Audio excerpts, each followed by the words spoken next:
mooy président au parti bi di la République des valeurs monsieur le ministre maa ngi lay nuyu. maa ngi lay fay Ahmed di nuyu mboolem sénégalais yi. à travers le Sénégal et à travers le monde. di déwénati sénégalais yëpp. di surtout suñu xel di dem ci sénégalais yi mbokk yu nekk ci diaspora bi. nekk fa ci ay situation yu tiis parce que ñu ngi leen tëj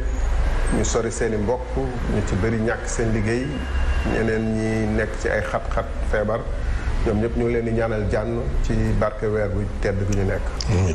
monsieur le ministre nag ñu commencé ak situation sanitaire wàllu wér-gu-yaram ak dëkk bi rawatina nag mbas mi nga xam ne moom mooy feebar bi fi dugg en tant que sénégalais instant bi nan nga ko dundee ak nan nga gisee itam gestion bi ni ñu ko yoree. waaw loolu foofu tamit bala ma ci àddu trop ma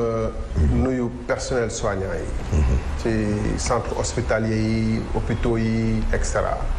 fi mu toll Sénégal mu ngi mel ni tey la ñu gën a xam lan mooy personnel soignant ak lan mooy njëriñu docteur ak infirmier. ñu def liggéey boo am solo te partout dans le monde gis nañu taxawaay bu ñu fi am bu du woon ñoom tey. mun nañu ne musiba bi dina doon gën a garaaw. donc nañu delloo njukkal personnel soignant yi te bu ëllëgee bu lii weesoo ñu jox leen gëdd ba ñu war a am cim réew. ndax bokk nañ ci comme armée rek parce que tey jii nii comme dañu ne dañu nekk ci guerre. te soldats yi mun a génne ci guerre gi ñoom la donc nañuy jàppee armée di ko équiper di leen jox jumtuwaay ya ca war lañ ci dinañ ci dellu si waaye ci épidémie bi nga wax muy pandémie léegi luñ doon séntu la dina bett ñu bëri nag waaye boroom xam-xam yi ba ñu gisee Ebola ñëw gis lii bii amoon na seexam walla magam boobu bu amoon 2003 bu ñuy wax syndrome respiratoire aigu sévère beneen coronavirus juróon ko muy 2003 ci Chine ci anam yu xaw a dëppoo nii gis Ebola gis MERS ñu daan dem màkk di ñëw di sëqat ñu ne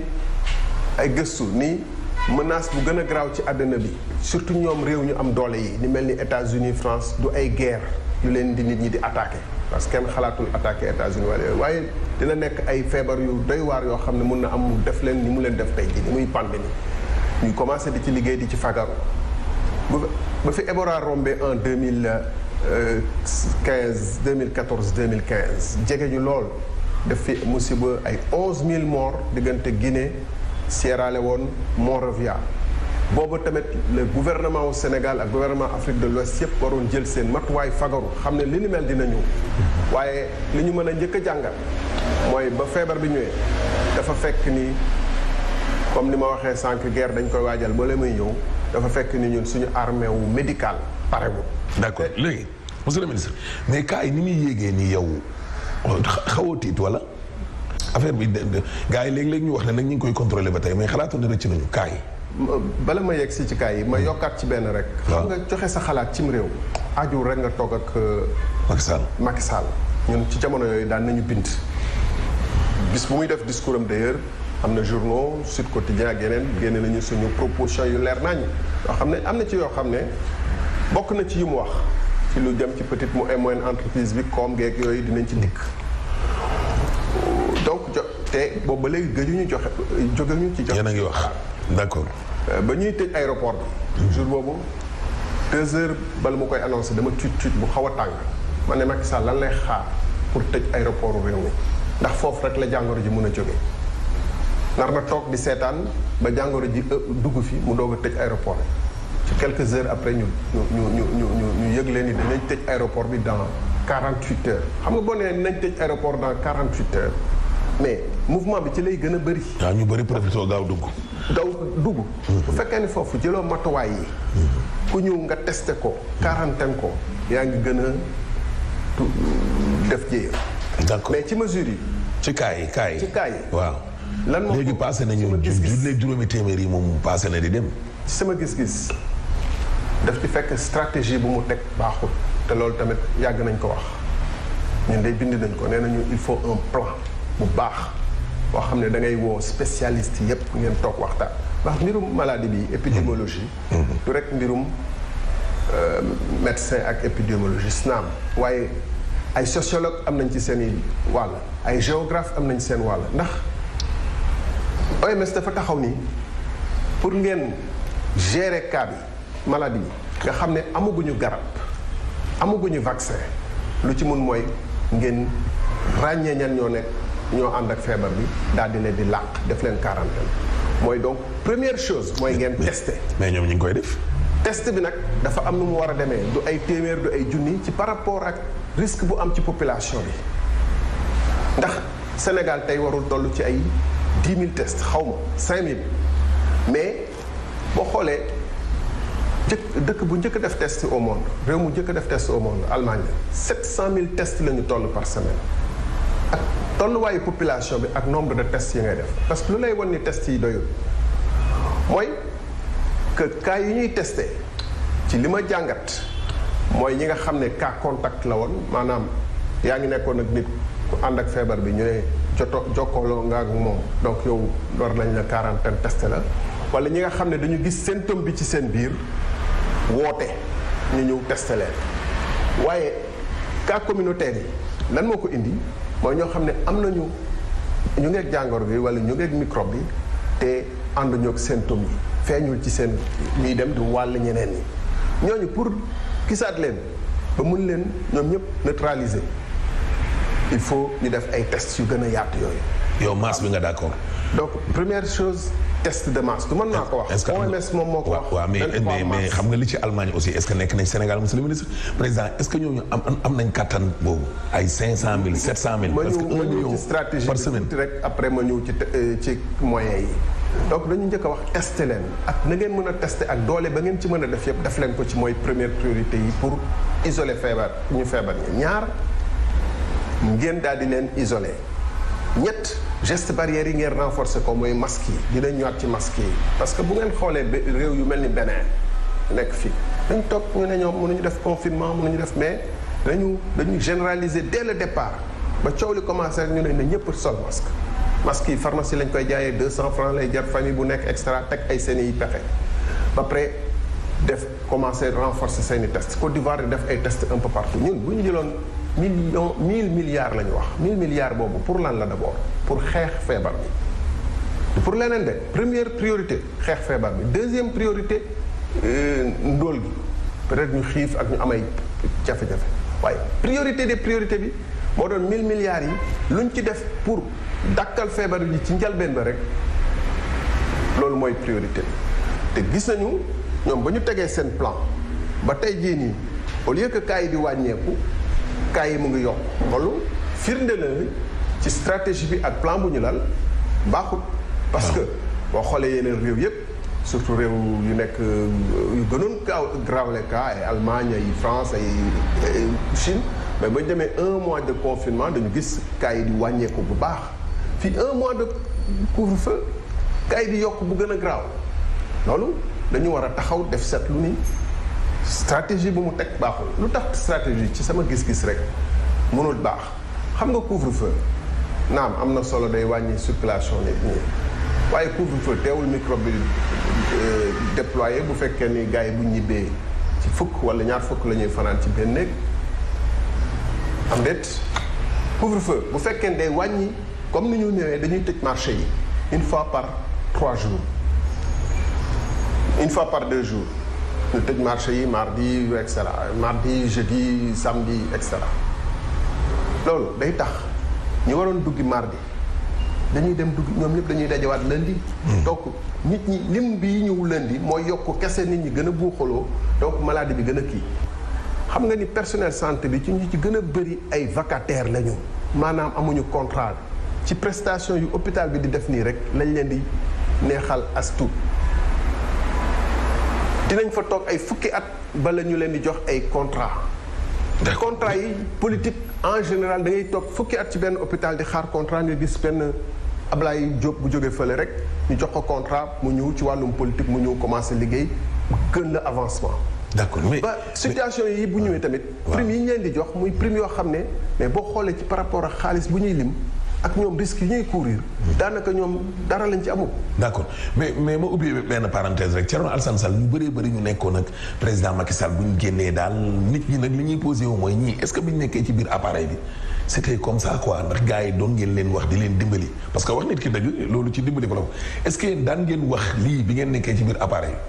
exactement parce que ci 8 ans yi aussi am nga ci.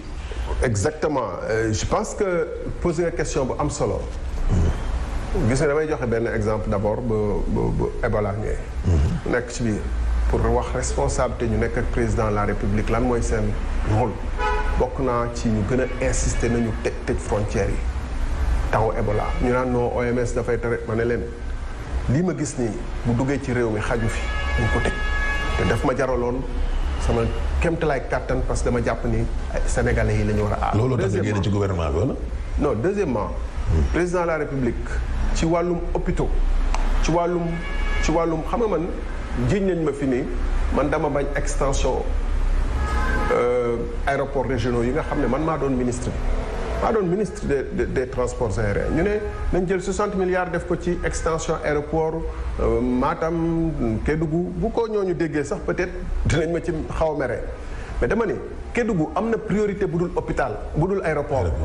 nañu defar hôpitaux yi man sa wàllu bopp day du ma jël responsabilité ëllëg bu ñuy lim bilan ñu ne Thierno Sall bokk na ci ñoo xam ne ñoom ba ñu soxlaa hôpital wala ba ñu soxlaa école pour contre-abri provisoire mu ngi doon defal ay kii. d'accord loolu moom il fallait ma laaj la ko léegi ñu dellu si waat ci wàllum koom-koom ba léegi nii gis nañu nag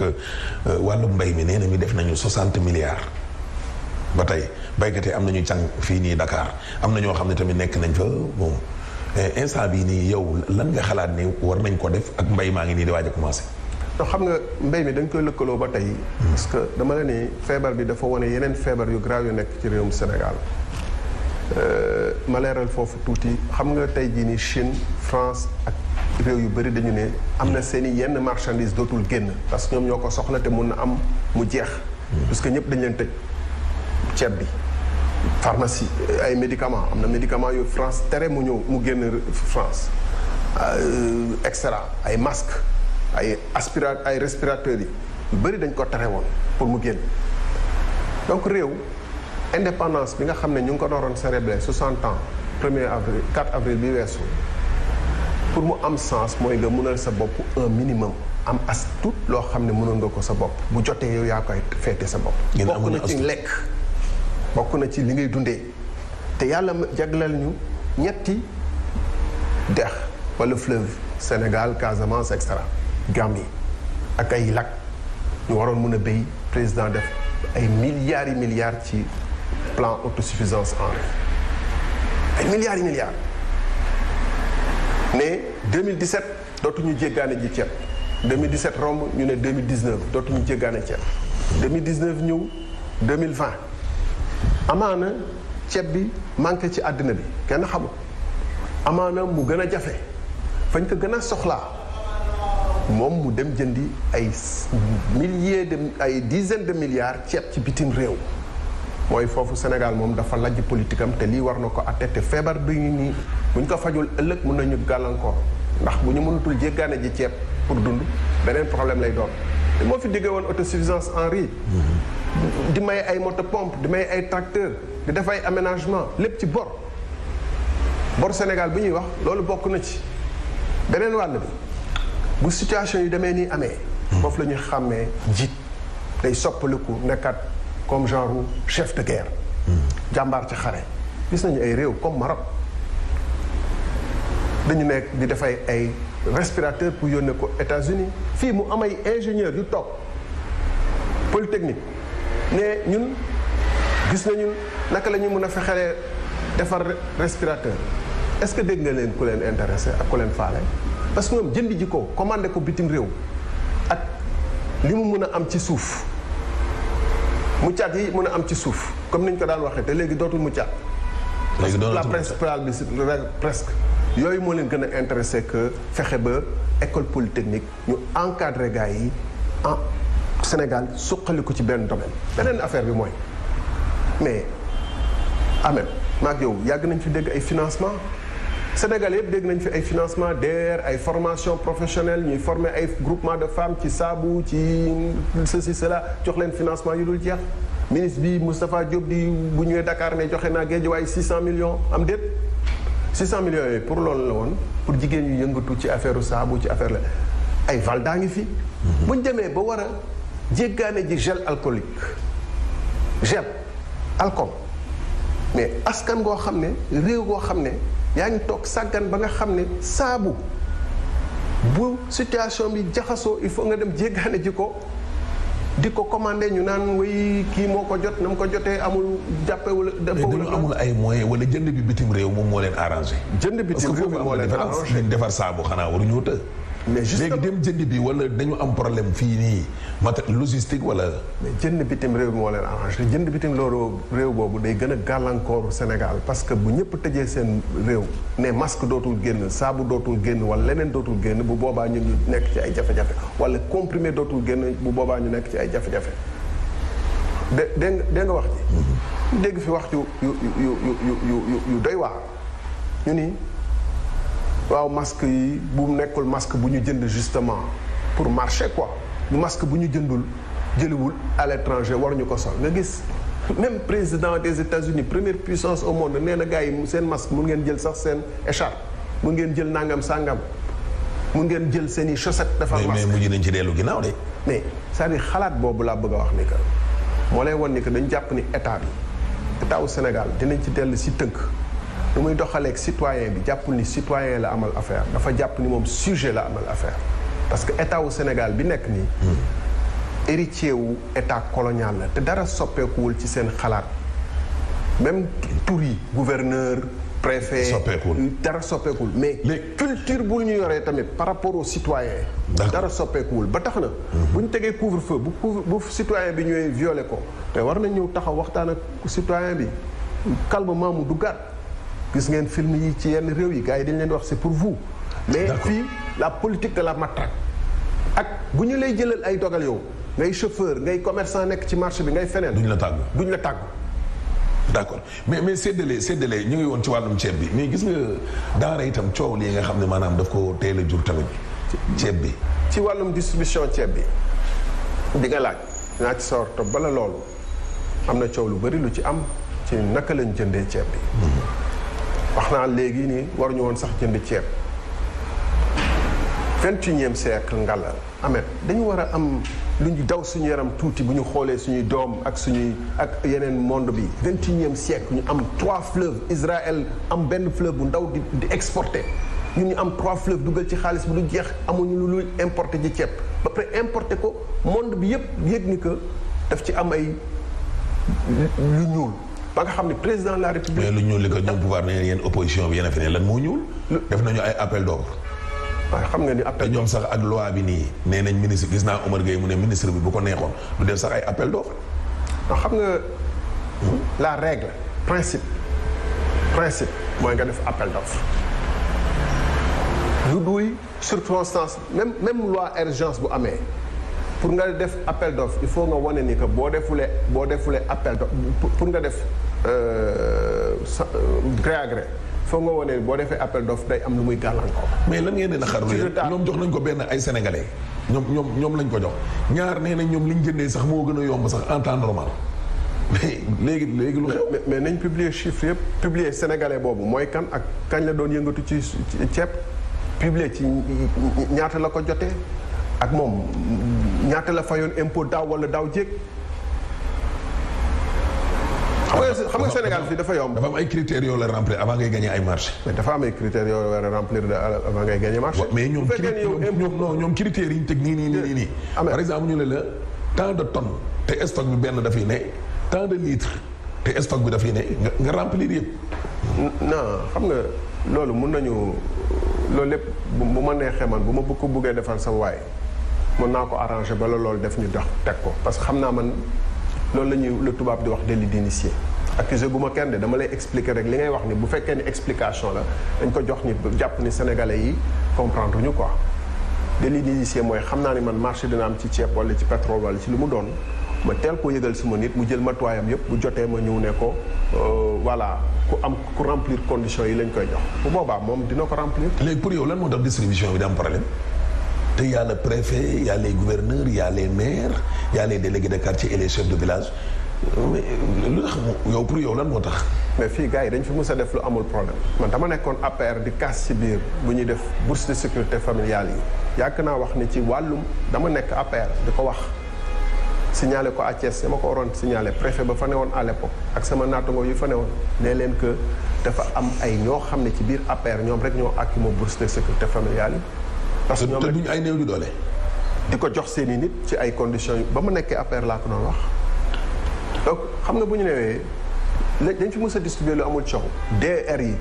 xam nga coow bu ci am ak ñan ñoo ko doon jot financement yi xam nga nañ ko doon defee ak ñoo ko jot donc tey jii nii bu ñu ñëwee ceeb bi xam na ñoom Macky Sall directeur de campagne la mës a doon maanaam structure logicielle am directeur de campagne moo ci nekk. bu nekkoon tey président de la république mooy li ma la wax sànq day woo waa école polytechnique. woo directeur de campagne boobu moo ne ci moom ba tey. moom ci moom muy dem nii nañu distribuer ceeb bi local yi ñëw mu fekk waajal na campagne mais bu fekkonte ni liggéey bu leer rek moo ko tax a jóg. commissariat de sécurité alimentaire 60 bala 60 mu ngi fi commissariat à la sécurité alimentaire am déet ak seen i kuréel yi nga xam ne ñoom xam nañu nañuy distribuer. yow jaarul yoon daal. commissariat sécurité alimentaire dañ ko teg de côté pratiquement créé benn ministère boo xam ne ki ko yor xam nañ ko Mansour Faye moom moo moo quasiment yu bëri ci nga xam ne action sociale. même ministère de la santé ak action sociale bi ñuy wax dañu war a dindi action sociale bi fële. d'accord yóbbu ko ci moom. léegi 5 minutes rek moom moo ñu dese est-ce que classe yi war nañu ko ubbi les deux. bon classe yi problème bu rëy la bu fekkee ni. parce que problème mu transport en temps normal rek gis nga problème yi xale yi di am ak professeur yi. jànkoor teel ñu ngi koy annoncé ci cas yi fu muy gën a bëree am na ay enseignants yoo xam ne ñoom. ñu ngi leen téye à l'intérieur mais surtout ci problème classe yi li ma ci wax donc pour ubbi ko il faut ay conditions yu strictes classe yu bëri nee nañ classe examen la ñuy commencer mais classe yu bëri ay 80 élèves ñoo fa ne par table te mënoo jël en pleine année scolaire nga ne da ngay changer nit ñi prof wala wuti yeneen prof pour def séparer classe yi mais classe yu bëri ay 80 élèves ñoo fa ne benn table banc ay ñeent ñoo fay teg te nee nañu léegi distance dañuy ñëw ba seen studio yi nee leen distance bi respecté wu leen ko. donc nañ leen parce que élève bu nekkoon ci benn table beneen bu gën a graaw buy wane ni aussi ci problème yooyu ñaar yu wane ni réew mi nu mu doxee. xam nga dañu ne baale nañu facture ndox ak courant mais am na ñoo xam ne amuñu ndox ñu ngi ci ay mbalka sama mbokk yu nekk Podor commune de Bokki Dialoubé nga xam ne ministre Abdoulaye Daouda de mooy maire bi ay mbalka la ñuy def tey jii nii mën naa la woon photo yi après bu nag yi dañuy ñëw naan ñoom ñu ñëw root. xar yi ñëw naan village yu entier amay village yoo xam ne amuñu accès eau amuñu accès électricité baal nañ ñuy courant c'est bon baal nañ ñuy facture c'est bon mais ñooñu lan mooy pexe ci ñoom ndax waruñu leen gëstu fu ñu neewee ndox mi foofu la ëppee solo. deuxièmement école bi nga tudd mais dafa am ñoo xam ne ñu ngi continuer di jàng am accès à internet ñu leen defar cours à distance. am 80% sénégalais yoo xam ne 2 mois ngi ni jànguñu te état amoon ADIE def ci ay moyens yu bëri. am université virtuelle def ci ay moyens yu bëri mais ndax jotul woon président de la république bu fekkoon président de tous les sénégalais bàyyi affaire calculu distribuer ceeb foofu rek lañ ko gis mu romb benn bateau taxaw mais kenn gisu ko muy wax ak ay gars yuy defar respirateurs yi wala gars yuy defar ay cours yu bees ci ay pour gars yi nu ñuy jàngee ci yeneen façon. d'accord mais monsieur le ministre dernier laaj bi rek moom mooy nag coow am na Sénélec nekkoon nga ministre énergie. coow Akilee bi Sénégalais yu bëri dañu réer signé nañ contrat 187 milliards ña ngay négocier waat pourquoi cette renégociation compteur yi nekk fii xanaa baaxul xëy na nga ëpp ci idée nit ñi. waaw boo ma ko laajoon ci jalbeen ñoo gën ci mën a xuus mais ci li ma ci mën a wax man d'abord contrat Akilee boobu dañu wax ni filialisation la maanaam dañuy jël pàcc ci lu Sénélec doon liggéey dénk ko beneen entreprise képp ku ma xam-xam ne ba ma fa nee dama mës a bañ filialisation. Sénélec li muy def kay dañu xarale yu bees yeeg informatique yeeg yooyu daf ko war a gën a mën a def pas que di ko dénkaane xeex naa ci la ma mën sama kéem kàttan pour bañ filialisation Banque mondiale nag mu ngi ci doon insister bu filialisation amee compteur intelligent dafa fekk ni fraude bi daf ci bëri woon ñu bëgg a wàññi fraude bi mais loolu ci liggéey Sénélec la bokkoon lu ma ci jaaxal kay mooy contrat bi coow li bëri na dégguñ ci directement directeur général mu wax mu boog daf ma rëcc dégguñu ci directement ministre mu wax mu boog daf ma rëcc man mais li ma ci mën a wax lu gàtt mooy contrat bu mel noonu mënul am te président de la république d'accord ci moom it na wax. pourquoi ñu naan nañ négocier waat nañ gis nañ waa Sutelec génn wax syndicalistes yi gis nañ les cadres aussi. dem nañ bay saisir ay OFNAC. xam nga li ciy wax yëpp. dafa loolu mooy wane la faillite de l'état du Sénégal ñu ciy wax ñëpp ay tiers lañu. am nañ ci droit syndicat am na droit défendre intérêt wala ay ressortissants de telle ville wax wala ay soutien ak cadre de tel bi kii wax wala cadre mais Sénélec dafa am institution dafa am directeur général am conseil d'administration ñooñu war nañu wax clarifier lan moo xew ak lan moo xew am ministre de tutelle kooku tamit war a wax clarifier lu xew de toute façon li ma ci mais est-ce que diggante ministre yow nekkoon nga ministre mais diggante ministre ak directeur général projet de nomination ñu foog ne ministre moom mais nan la ministre ak directeur mën a amee problème te ñoom ñaar ñoom ñu toog ci seeni ban. bon man nag wax dëgg yàlla ak Makhtar Cissé ba mu nekkee directeur général on avait les meilleurs rapports du monde waaw kooku dama koy wax partout c'est vraiment on avait les meilleurs rapports des rapports très fraternels. da nga nekkee ministre. ba ma nekkee ministre moo nekkoon directeur général. non dama ne directeur laa wax. waaw waxuma Sénégal kese de. directeur général société nationale. xam nga directeur général. ak ministre ak ministre de manière générale. waaw boo gisee affaire bi nu mu demee mun nga ci jàngal lu bëri Macky Sall mooy nommé ministre. nommel ko directeur général boo moytul sax directeur général bi lay gën a jokkool ak ministre bi dans les cas général. dans le cas général. comment ça. bu nga gisee kii bi nu mu demee da ngay mel ni ñaari entité yi waxuñu te ñoom kenn ki moo coiffé keneen ki donc waxuñu te président bu affaire bi ubbee sa bopp yow en tant que citoyen moom war na ub boppam 2 fois non seulement en tant que citoyen sénégalais mais en tant que président de la république bi nga xam ne moom moo ñoomee ñoo ñaar ñëpp te Sénélec di un outil stratégique boo xam ne redressement am c'est très difficile. d'accord donc lépp lu ci xew daf ci war a bàyyi xel ma clarifier rek ñu ngi doon wax ni que dégg naa fenn ñu wax ni que moo Thierno Sall ba dossier bi commencé mu ngi fa woon non vraiment new ma fa woon